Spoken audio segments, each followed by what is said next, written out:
Welcome to New Zealand's biggest gap year, an epic challenge that my partner Laura and I decided to tackle a few years back. The challenge? 365 activities all around New Zealand in 365 days, and today we are taking the Gisborne vintage steam train, and yeah, it's a pretty unique experience. Alright, I'll see you at the end of the video.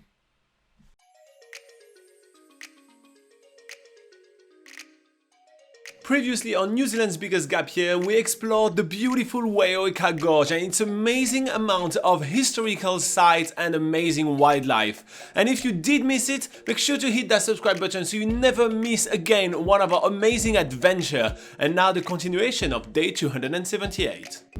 We arrive at the Gisborne railway station where we're about to board the Gisborne City Vintage Railway, and even the station itself looks pretty vintage. Out in the distance we can see the steam train getting prepared for the journey ahead, and everyone on the platform is absolutely buzzing. We feel like Harry and Hermione, ready to board the Hogwarts Express and go straight into Mordor. It feels like a really awesome train and it feels like being part of history. And this is basically what this entire vintage Gisborne railway tour is all about, discovering the history of this beautiful beast. So David just offered me to join them in the locomotive for the first part. Yeah, so you've got Stephen as a thing, and I'll get you to sit in the seat over there. Sweet. So I'm staying in one of the beautifully restored carriages in the back of the train, watching the beautiful views of Gisborne go by, while Robin has been given the VIP treatment by going right into the locomotive itself to see how that operates. Well, to be quite honest, the VIP treatment is not really a luxury at all. This engine is steamy, bumpy, shaky, and extremely loud. In fact, everybody in the steam engine is actually wearing earbuds while I'm not, just because, well, I didn't come prepared. This old steam engine is absolutely chaotic. Everything is shaking and you can barely have a thought for yourself because, well, everything is burning and everything is actually super dangerous. The two guys which are operating that have kind of a code to communicate with each other without being really able to hear each other. So they kind of tap on each other's shoulders when they need to say something and then they point at something. But the whole thing feels like absolute chaos. Alright, so let's go through a few facts about this steam engine. So we are in a WA165 locomotive. It was built in 1897 in Dunedin and it has been operating in Gisborne for many years.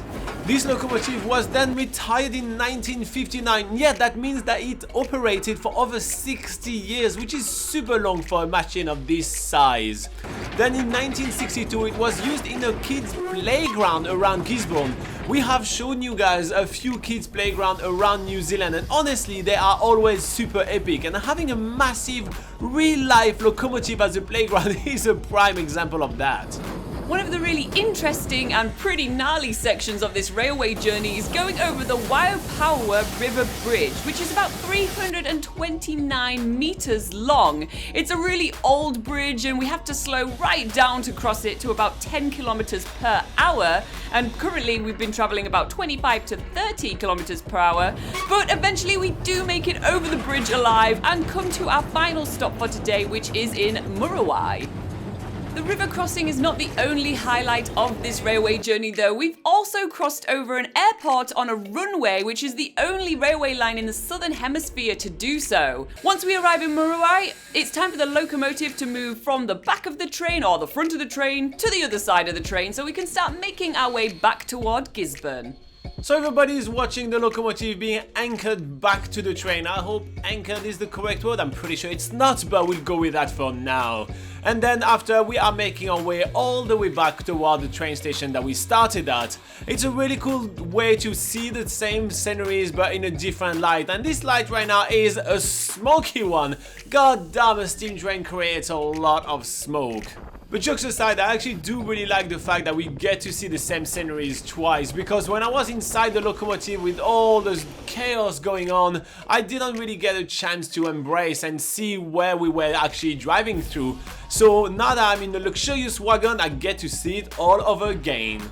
And as we arrive in Gisborne, it's time for us to say goodbye to the lovely crew of the Gisborne Vintage Railway and make our way back toward Opotiki. It's a drive through the Waioeka Gorge again, and because the weather is not that great, we don't do that many stops. We are just munching on ice cream, enjoying the misty landscapes of New Zealand and making our way back to our accommodation. So yeah, we arrived back in Opotiki, get ourselves out of the rain and get into our accommodation, which is the Royal Opotiki Backpackers. And tomorrow we are scheduled to do a jet boat ride, but that probably won't happen since the rain is so bad. So see what we do tomorrow. We'll think of something.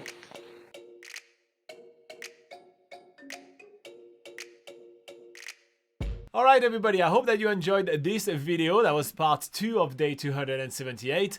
And yeah, in this section of the video, I'm going to go over the comments you guys had the first time we published it. And we're starting with a bit of a joke from Kiwi Andrew that says that my description of the rattling and vibration reminds him of the train that he was told to take, but didn't get the opportunity to, when he was in Corsica, which is in the south of France. The local referred it as the TGV service, which surprised him until they explained that it stood for Train de Grande Vibration, so train of great vibrations, rather than train of great speed, which is what TGV usually stand for. So yeah, definitely speed wasn't of the order right here. It was definitely rattling like crazy. Mr. Railyard says there is nothing like a steam locomotive. It's amazing. ID Davert Lamb says, did you come up with the intro and the outro section or hired someone to do it? It's good. Yeah, I really do like the intro and outro section of the first time we published it. There was some really cool epic like rock music and everything. So I used some template and then did all the work myself behind it. So that was quite cool. Chasing Adeline says, "Whoa, it's so cool that we got the VIP treatment," and they said it's finally good to catch up with those videos. Yeah, it's been a while. You guys haven't commented. Yeah, we got VIP treatment on this one because they saw that we were filming everything. It was really fun to see the locomotive, but sometimes, like, you know, if it's a kid's birthday or something, they do it as well. You know, with obviously parent consent. Not really like young kids, but like, you know, older and everything. So that's quite cool. NZR Engine says, "Fantastic video. They was very much looking forward to this one for sure." Jasper Worth says, "Any footage of the runway crossing? I've been looking for that." So yes, there is some footage of us crossing the runway just a little bit. You can see it on the side at some point. Yeah, there's some people saying love from India. People says look like the Hogwarts Express, and Robin's brother can be Ron, says Yasha. That's a funny one. So yeah, that's basically all the comments that you guys had the first time we published the video. If you do have some questions for us and want to pick our brain when planning your trip to New Zealand, you can join us during the NZ Travel Show. It's a live session that we do every single week at 8 AM on Sunday New Zealand time. And yeah, for 1 hour we answer all your questions about traveling in New Zealand, which is a lot of fun. And if you want to pick our brain 24/7 though, you can head to NZ Pocket Guide, which is New Zealand's largest travel guide. In the meantime, stay awesome, and I'll see you in the next video.